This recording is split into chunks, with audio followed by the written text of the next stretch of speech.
खटाव मान कोरेगाव तालुक्यातील तब्बल 3000पेक्षा जास्त शेतकऱ्यांनी फळझाडे लागवडीचे प्रशिक्षण घेतले. या तिन्ही तालुक्यातील गावात 3 लाख फळझाडांची लागवड होणार असल्यामुळे बेंगलोर येथील सेट्री संस्थेच्या माध्यमातून हा दुष्काळी पट्टा हिरवाईचा शालू नेसणार आहे. खटाव तालुक्यातील वरुड येथे सेट्रीचे समन्वयक चैतन्य जोशी यांच्या टीमने शेतकऱ्यांना प्रशिक्षण देण्यास सुरुवात केली असून लवकरच शेतकऱ्यांना उत्तम जातीची फळझाडे वाटप करण्यात येणार आहेत. मान तालुक्यातील शिखर शिंगणापूर येथील शंभू महादेवाला नवस पूर्ण करण्यासाठी भाविकांनी सोडलेल्या नंदींची संख्या दिवसेंदिवस वाढू लागल्याने शिखर शिंगणापूर परिसरातील शेतकऱ्यांसह स्थानिक नागरिकांना व व्यावसायिकांना या मोकाट वळूंचा त्रास होत आहे. शिखर शिंगणापूर ग्रामपंचायतीने या वळूंचा बंदोबस्त करण्याची मागणी जोर धरू लागली आहे. कोरेगाव शहर परिसरातील शेतकऱ्यांना प्रधानमंत्री पीक योजनेचा लाभ मिळावा यासाठी कोरेगावमध्ये सोमवारी 8 जुलै रोजी मोफत विमा कॅम्पचे आयोजन करण्यात आले आहे. शेतकऱ्यांना अवघ्या 1 रुपयामध्ये पीक विमा काढता यावा यासाठी कृष्णा खोरे विकास महामंडळ उपाध्यक्ष महेश शिंदे यांच्या सूचनेनुसार या कॅम्पचे आयोजन करण्यात आले आहे. कराड मर्चंट समूहाच्या वतीने कृतज्ञता म्हणून लिबर्टी मजदूर मंडळाला 7,51,000ची देणगी देण्यात आली. या दानशूरपणाबद्दल सत्यनारायण मणियार यांचे सर्वत्र कौतुक होत आहे.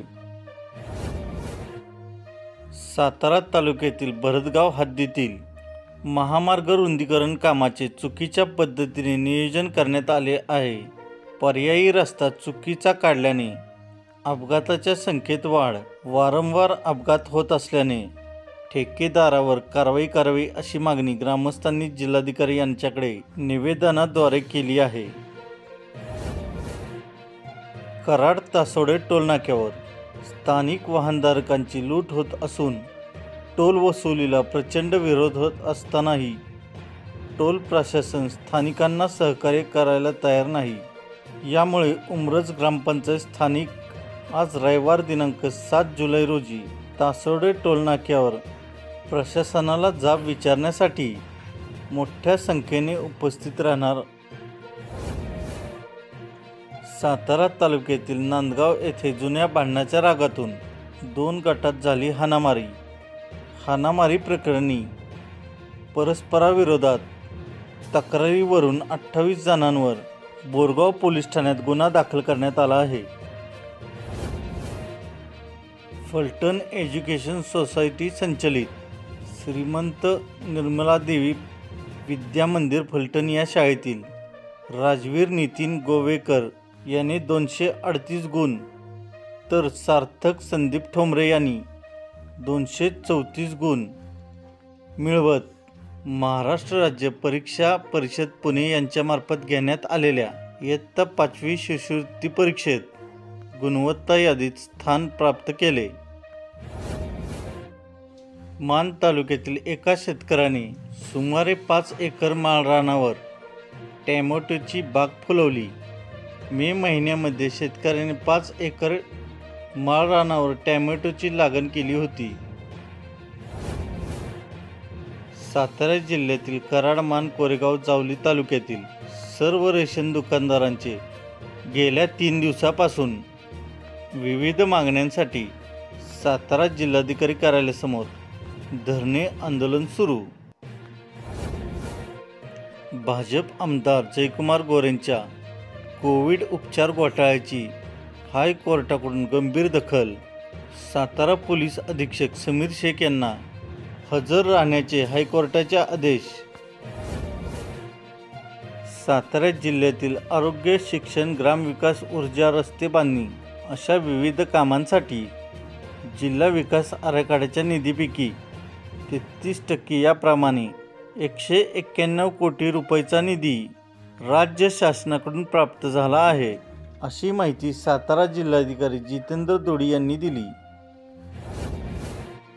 ग्रामीण भागातील नागरिकांना दर्जेदार आरोग्य सुविधा मिळण्यासाठी स्मार्ट प्राथमिक आरोग्य केंद्र उपक्रम राबवत आहे। या उपक्रमाअंतर्गत सुरू असलेली कामे गतीने करावी असे निर्देश सातारा जिल्हाधिकारी जितेंद्र दुडी यांनी दिले। सातारा ते मानेवाडी या मार्गावर बोगद्याच्या पलीकडे मुसळधार पावसाने 3 महिन्यापूर्वी डांबरीकरण झालेल्या रस्त्याची दुरवस्था झाली असून या रस्त्यावरचे डांबर वाहून गेल्याने या रस्त्यावरून प्रवास करताना वाहन चालकांना करावी लागत आहे तारेवरची कसरत। तसेच रस्त्यावर चिखल झाल्याने वाहने घसरून पडण्याचे प्रकार वाढले आहेत। खटाव तालुक्यातील पुसेगाव येथील श्री सेवागिरी शिक्षण प्रसारक मंडळाच्या श्री हनुमानगिरी हायस्कूलमधील विद्यार्थ्यांनी शिष्यवृत्ती परीक्षेत नेत्रदीपक यश मिळवत यशाची गौरवशाली परंपरा कायम राखली। मुख्यमंत्री माझी लाडकी बहीण योजनेसाठी लाभार्थी महिलांची घरोघरी जाऊन नोंदणी केली जाणार असून यासाठी आवश्यक दाखलेही जागेवर दिले जाणार आहेत। या योजनेच्या लाभासाठी तलाठी चावडी महाई सेवा केंद्रात होणारी गर्दी आर्थिक भुर्दंड टाळण्याच्या हेतूने हा निर्णय घेण्यात आला असल्याचे सातारा जिल्हाधिकारी जितेंद्र दुडी यांनी सांगितले। विश्वविजेत्या भारतीय क्रिकेट संघातील महाराष्ट्राच्या 4 शिल्लेदारांची विधान भवनातील विधानसभा अध्यक्षांच्या दालनात एंट्री होता सातारा जिल्ह्याच्या वतीने आमदार शिवेंद्रजी भोसले यांनी क्रिकेट खेळाडूंचे अभिनंदन केले। साताऱ्यात लवकरच सुरू होणार MIDCचे प्रादेशिक कार्यालय, अनेक रोजगाराच्या संधी होणार उपलब्ध। खटाव तालुक्यातील पुसेगाव येथील श्री सेवागिरी महाराज देवस्थान ट्रस्टच्या वतीने दिनांक 8 ते 18 रोजी दरम्यान आषाढी पायी पालखी दिंडी सोहळ्याचे आयोजन केले आहे। दिंडीत सहभागी होणाऱ्या वारकऱ्यांची मुक्काम, अल्पाहार, जेवण, आरोग्य सेवा तसेच औषध पाण्याची मोफत सोय केली आहे।